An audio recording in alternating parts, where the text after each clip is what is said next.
Interesting to note, look, a lot of the polls put Donald Trump's winning chances sort of 10 or 12% or so. You think it's quite a lot higher than that. Why? Yeah, I think after 2016, everyone is a bit shy to say that it's that low. A lot of pollsters in any other environment would have said this is 10% or lower, and it's almost a done deal. But after 2016, no one really is very confident to call anything this election. You have some confidence about the House staying Democratic, about the Senate being very close and not having an overwhelming majority for either. But in terms of the presidential race, no one really wants to call anything at this point. The issue, I think, in 2016 was that the national polls were not off, but the state polls definitely were. And the question is, have they improved significantly enough to account for their loss in their mistake in 2016? I think they have improved. I'm not sure if they have improved enough, though. And then we get to the margins. So on that basis, and again, look, to think up a Trump win, you have to look on the rosy side and assume he gets a good break from the poll errors, if you like. So we'll go through some seats.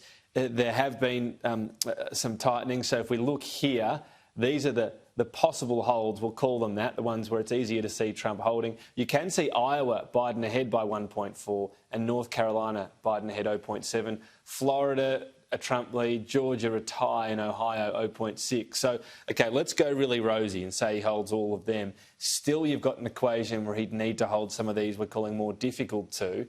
Probably two of these, Arizona, Michigan, which is 8.6, Pennsylvania and Wisconsin 6.4. So two of them look just about out of reach. He'd need to maybe pluck Pennsylvania at 3.8 or Arizona at 2.4, both of them, in fact. That's the difficult side of the equation, isn't it? It really is. Just overnight, it came out a new poll had Biden beating Trump by 17 points in Wisconsin. And that's obviously a significant difference in the polling you just showed. So it just shows you that there's a lot of movement on state polls and not a lot of reliability, or as much as we would like to see, so we could get more certainty on that. We should mention these are the Real Clear Politics averages. Of course, that doesn't mean they're right, but trying to get that average of things. Let's play a bit of Joe Biden. Look, he's trying to really dig in on COVID-19. That's essentially what all of his campaign is on about right now. Let's have a look. He takes a lot of big pronouncements and he makes a lot of big pronouncements, but they don't hold up. He gets his photo op and then he gets out. He leaves everyone else to suffer the consequence of his failure to make a responsible plan. It seems like he just doesn't care much about it. I'm not running on the false promise of being able to end this pandemic by flipping a switch. But what I can promise you is this. We will start on day one doing the right things. We'll let science drive our decisions. So trying to say what will happen, not just looking to the past, because you do still need to get elected on what you're going to do in the future. What's interesting is ramping up these comments as we've seen Arizona and Donald Trump campaigning in Arizona. Now, this would have to be alarm bells if you're looking at the polling in Arizona.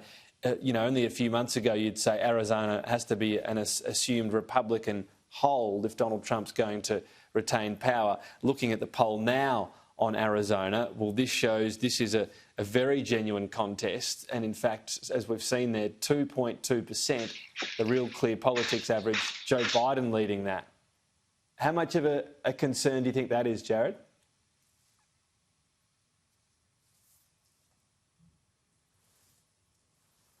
Campaign is worried about. For the longest time in the Republican Party, they talked about the demographics not favoring them. Back in 2012, when Mitt Romney lost pretty resoundingly to Barack Obama, there was sort of a post-mortem about how can the Republicans recover from this? What can they do to get more supporters in the tent? And they said we need to be more diverse. Demographics in America are changing. They're becoming more non-white. They're becoming more urban. And these sort of shifts are not favorable to the current sort of platforms of the Republican Party. And then 2016 came along, and Donald Trump sort of rejected all of those conclusions from that postmortem and said, no, we're okay on those issues. We don't need to sort of pivot as much as we need to just energize our base to get them to come out to vote. The question is, can he do that again in 2020? Right now, the polling indicates that it's not likely. That maybe 2016 was that last time that you can sort of energize a base enough to get that. But the polling, at least right now, is not showing that. Maybe the voting booths will be different, though. Just finally and briefly, I know you've looked into as well, what are we actually looking at in the comparison, some of the big issues around the world between the two leaders? Climate might be a big difference, but a lot of others, including the Middle East, we might not see that much of a change between Biden and Trump. That's a great point. Yeah, at the U.S. Study Center just this week, we've released a report looking at, we call it Red Book, Blue Book, looking at the two sort of paths ahead for the United States, either Biden or Trump. But what we also did was we included a section on the long-term trends. And that's basically what occurs no matter what, because so many people are talking about how this election has dire consequences and has a huge pivot depending on who you choose. But in some ways, many things in America are staying the same. If you look at the U.S. views on the Middle East, do Americans really want more boots on the ground in the Middle East? I think the answer is no matter what party you're from. Confronting China, that's also a bipartisan issue in the U.S. And, yeah, the tactics for how to do so and the strategy for how to do so is different. But I think on the whole, it's the same. Or even regulating tech, same thing. Regulating big tech is something that is a bipartisan issue. Or even skepticism of U.S. trade, foreign trade and free trade agreements. I think that is also a bipartisan issue. So there are a number of issues that we found at the United States Study Center that are actually more bipartisan than we may realize. Yeah.